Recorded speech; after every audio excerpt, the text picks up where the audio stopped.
اللہ تبارک و تعالی قرآن پاک میں ارشاد فرماتا ہے فَاسْأَلُوا أَهْلَ الذِّكْرِ إِن كُنتُمْ لَا تَعْلَمُونَ، اگر تم نہیں جانتے ہو تو جاننے والوں سے پوچھ لو.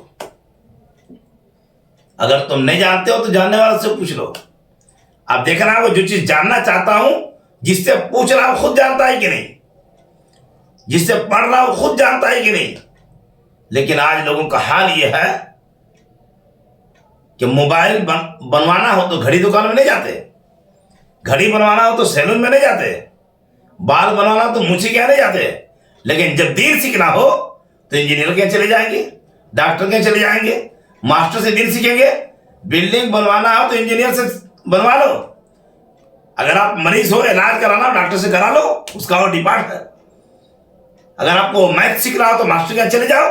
لیکن جب دین سیکھنا ہو، نماز سیکھنا ہو، روزہ سیکھنا ہو، ایمان سیکھنا ہو، عقیدت سیکھنا ہو، مسائل جاننا ہو، قرآن سیکھنا ہو، تب اہل علم کے پاس جاؤ، دینی علماء کے پاس جاؤ. اس وقت انجینئر کا نہیں، ڈاکٹر کے یہاں نہیں، ماسٹر کے یہاں نہیں، موچی کے یہاں نہیں، درزی کے یہاں نہیں. تو جب دنیائی معاملہ ہے تو آپ کی عقل اتنے کام کرتی ہے کہ گھڑی موبائل دکان والا نہیں بنا دے گا، سیلون بال موچی نہیں بنا دے گا، جوتا سیلون والا پالش نہیں کر دے گا، ڈاکٹر بلڈنگ نہیں بنا دے گا، انجینئر علاج نہیں کر دے گا. لیکن جب دین سیکھنے کی باری آتی ہے پتہ نہیں مسلمانوں کی عقل کہاں مار دی جاتی ہے، علماء کے علاوہ غیر علماء سے دین سیکھنے چلے جاتے ہیں. جس کا نتیجہ ہے کہ آج نوجوان گمراہ ہوتے چلے جا رہے ہیں، بدعقیدہ ہوتے چلے جا رہے ہیں، ایمان خراب ہوتا چلا جا رہا ہے. اس لیے دین سیکھنے سے پہلے، قرآن پڑھنے سے پہلے پڑھانے والوں کو پرکھو. پہلے خطیب کو پڑھو پھر خطیب سے پڑھو، استاد کو پہلے پڑھو پھر استاد سے پڑھو.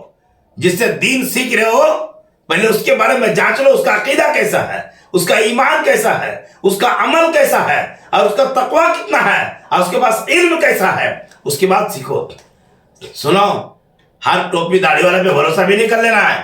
اگر معتزلہ قرآن سکھائے گا نا تو اپنے ماننے والوں کو بھی معتزلہ ہی بنائے گا.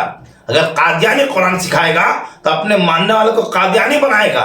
اگر رافضی حدیث پڑھائے گا تو اپنے ماننے والوں کو رافضی بنائے گا.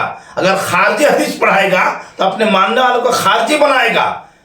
جو جیسا رہے گا اپنے ماننے والے کو ویسے ہی بنائے گا. اس لیے گارجینوں، نوجوانوں، دین سیکھنے سے پہلے، علم دین حاصل کرنے سے پہلے، قرآن پڑھنے سے پہلے، حدیث سیکھنے سے پہلے یہ جان لو پڑھانے والا کیسا ہے، حدیث سکھانے والا کون ہے، قرآن پڑھانے والا کیسا ہے، اس کا خود کا ایمان کیسا ہے، خود کا عقیدہ کیسا ہے، خود کا تقوی کیسا ہے، خود کا عمل کیسا ہے، اور اس کے علمی صلاحیت کہاں تک ہے. اس کے بعد اس سے قرآن پڑھو تاکہ تم گمراہ نہ ہو جاؤ، دین سے دور نہ ہو جاؤ. تم تو چلے تھے قرآن پڑھ کے اللہ کے قریب ہونے، تم تو چلے تھے حدیث سیکھ کے رسول کے قریب چلے، تم تو چلے تھے حدیث سیکھ کے نبی کے قریب ہونے، تم تو چلے تھے جنت کی راہ چلنے کے لیے. لیکن جنت کی راہ نہیں، جس کے زیر سایہ پڑھ رہے ہو، دین سیکھ رہے ہو، قرآن پڑھ رہے ہو، وہ جنت نہیں، تمہیں جہنم کی طرف لے کے چلا جائے گا. اس لیے دین سیکھنے سے پہلے دین سکھانے والے کو پرکھ لو.